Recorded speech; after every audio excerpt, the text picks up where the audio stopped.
grabs you by the wrist, directs you where to go.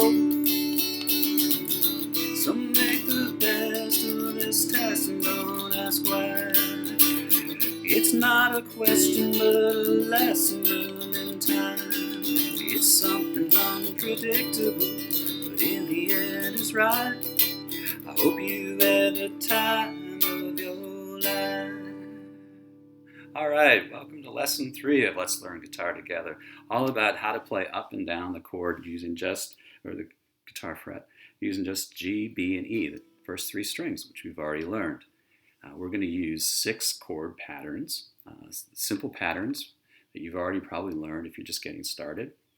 And we're going to be able to leverage those all up and down the fretboard, just like we just played on that song.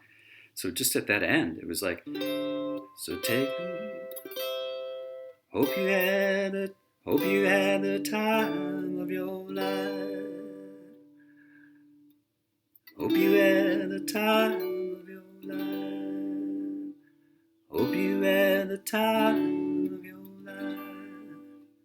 Hope you had the time of your life. All playing different patterns of these 6 different patterns to be able to do that, I think 4 or 5 times. So really easy. That song is really just G, C, and D for our purposes today. Some people play it with an added 9th, which is just dropping your pinky down. But G, C, D works really fine, and then E minor.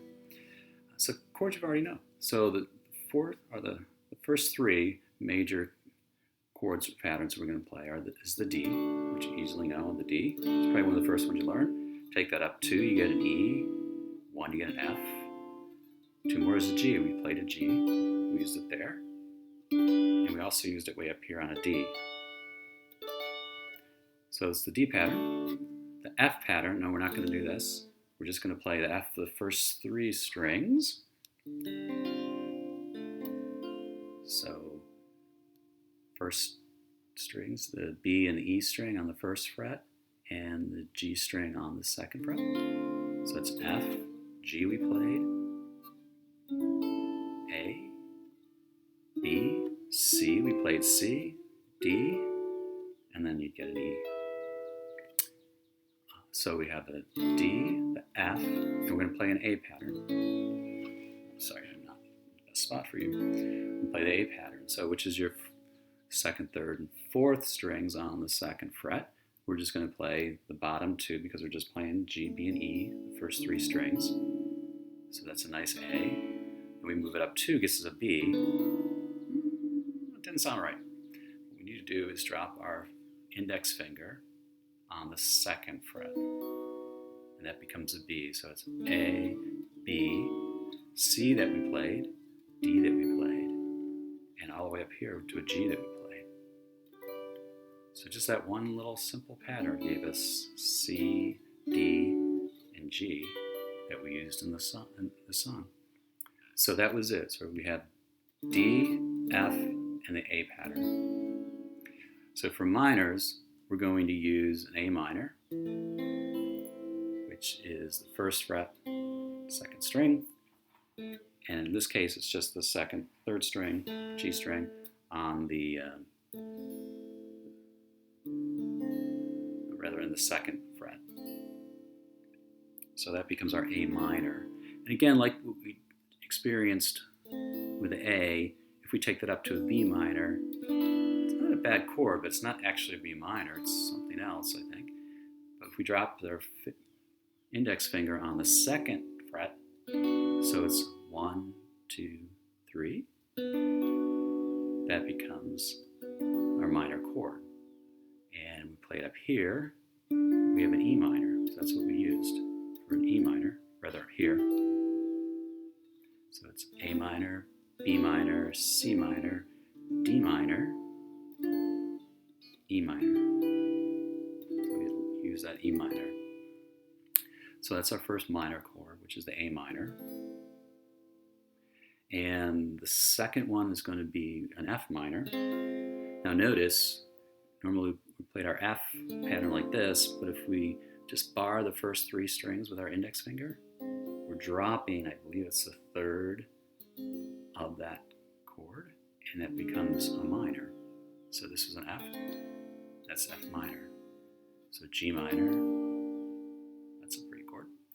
A minor, B minor, C minor, D minor, E minor. Played out at the end. Okay, so we have an A minor pattern, an F minor pattern, and then a D minor. This is a tough one, but if you're playing any songs in the key of C and you went from 3 chords to 4, it's a high likelihood you're going to start adding this D minor into that. We'll talk about that on the next episode when we get into keys. So D minor, first fret on your index finger, first string, second fret will be on the third string, play with your middle finger, and then your ring finger comes on the third fret, second string, or the B string. And that's a D minor. So we shift that up, 2 gets an E minor, 1, F minor, 2 would be G minor, A minor, B minor. So we used the E minor here. So D minor, E minor. So that was the chord we were playing in here for the chorus part. So that's it. So what we played was a normal G, then a C, then a D. Another turning point, folks stuck in the road. Then we played the F pattern on the G. Time grabs you by the wrist. Then an A pattern became a C on the third fret. Directs you where to go to a D. Then to play the D minor shape on the third became an E minor. So make the best up to a D. That was so easy to just shift that as well. Make the best of this test down to a C. Don't ask why. Played a G there using the D pattern. Now we're playing our E minor pattern. It's something, so make the best of this test and don't ask why. It's not a question but a lesson learned in time. So we shifted from the E minor to using the F pattern, which is a D to a C, and then back to our G, which was the D pattern. And then we said, it's something, E minor, unpredictable, G, E minor, but in the end it's right, G. And it was the F minor pattern on the 12th.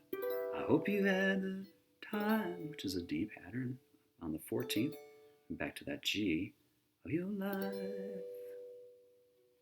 Cool. Now you say, well, that's all fun, but you can really understand the fretboard more. And we talked about earlier, our goal is to be able to play all up and down here. Just do cool stuff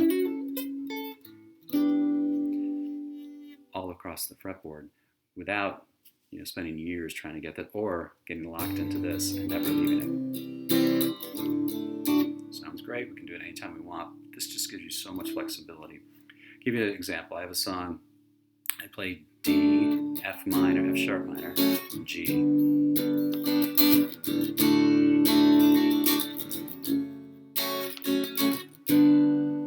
And then it goes into a chorus. And instead of just playing in between the next verse, same chords, I go, instead of playing D here, I play D here that we just learned. And I play F sharp minor here, because we know this was a E minor, so F would be here, but we're going to play a sharp, so it's up to F sharp minor, and then my G, I play there. So instead of doing this again, while I'm waiting around or playing some lead in between, I just go up to the D, the F sharp minor, the G, do that again, F sharp minor, and then back to the D. So there's just some examples. I have a song I wrote a long, long time ago.